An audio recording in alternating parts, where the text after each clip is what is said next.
Boss വീട്ടിലെ അവരുടെ ടീമുകളെ വെച്ച് തന്നെ അവിടെ ഡൊമക്സ് ഒരു ഗെയിം വെച്ചിരുന്നു. ആ ഗെയിം പ്രേക്ഷകർക്ക് കളിച്ചുകൊണ്ട് അവിടെ ഏറ്റവും കൂടുതൽ പോയിന്റ് ഓരോ ടീമിനെയും വാങ്ങിക്കൊടുക്കാം നിങ്ങൾക്ക്, അതവിടെ പറയും എന്ന് പറഞ്ഞുകൊണ്ട് ഇന്ന് ആ ടീമിന്റെ റിസൾട്ട് പറയുന്നുണ്ടായിരുന്നു. ഫസ്റ്റ് കളി കഴിഞ്ഞതിന്റെ ഇനിയും ഉണ്ട്, ഈ ആഴ്ച മൊത്തം ഉണ്ടെന്ന് തോന്നുന്നു. എന്തായാലും ഇന്ന് അവിടെ റിസൾട്ട് പറഞ്ഞ സമയത്ത് അവിടെ ഒന്നാം സ്ഥാനം ലഭിച്ചിരിക്കുന്നത് അവിടെ അർജുന്റെ ടീമിനെയായിരുന്നു. ടണൽ ടീമിനെയാണ് ഒന്നാം സ്ഥാനം ലഭിച്ചിരിക്കുന്നത്. അതിൽ വരുന്നത് അർജുൻ, സായി, സിജോ എന്നിവരാണ്. ഒന്നാം സ്ഥാനം ആ ടീമിനാണ് ലഭിച്ചിരിക്കുന്നത്. രണ്ടാം സ്ഥാനം ലഭിച്ചിരിക്കുന്നത് അഭിഷേകിന്റെ ടീമിനെയാണ്. അവിടെ അഭിഷേക് ടീം ഡെൻ ടീമാണ് രണ്ടാമത്തെ പൊസിഷനിൽ വന്ന് നിൽക്കുന്നത്. മൂന്നാമത്തെ പൊസിഷനിൽ വന്ന് നിൽക്കുന്നത് അവിടെ ജിൻഡോയുടെ ടീമായിട്ടുള്ള നെസ്റ്റ് ടീമാണ് മൂന്നാം സ്ഥാനം കരസ്ഥമാക്കിയിരിക്കുന്നത്.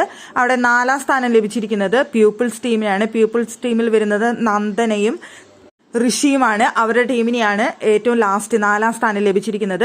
പക്ഷെ ഇനിയും ഈ ആഴ്ച മൊത്തം ഉണ്ടെന്ന് തോന്നുന്ന ഗെയിം പ്രേക്ഷകർക്കാണ് അത് ഡൊമക്സിന്റെ ഇതിൽ കയറി കളിക്കാനായിട്ട് സാധിക്കുന്നത്. കളിക്കുന്നതിനനുസരിച്ച് കിട്ടുന്ന പോയിന്റ് അനുസരിച്ച് ഓരോ ടീമിന് വേണ്ടിയിട്ട് അവിടെയുള്ള ടീം മെമ്പേഴ്സിനനുസരിച്ചാണ് നമ്മൾ ഗെയിം കളിക്കേണ്ടത്.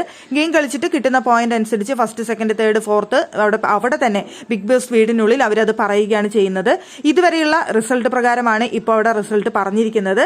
ഇനി തുടർന്ന് ഈ ആഴ്ച മുഴുവൻ ആ ഗെയിം കണ്ടിന്യൂ ചെയ്യും എന്ന് തന്നെയാണ് ലൈവിൽ പറഞ്ഞത്.